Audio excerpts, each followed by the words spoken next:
Izboskan tumani Axborot kutubxona markazi taqdim etadi. Assalomu alaykum, qadrli kitobxonlar. 10-yanvar kuni Muso Toshmuhammad o'g'li Oybekning tavallud kuni bo'lib o'tdi.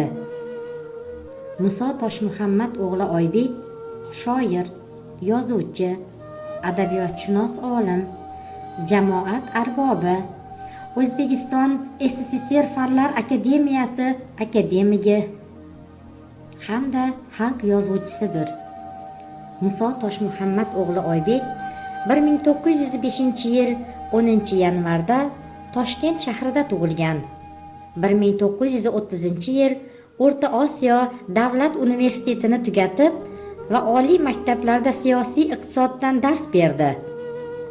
Oybek adabiyotga 1926-yili nashr etilgan Tuyg'ular she'riy to'plami bilan kirib keldi.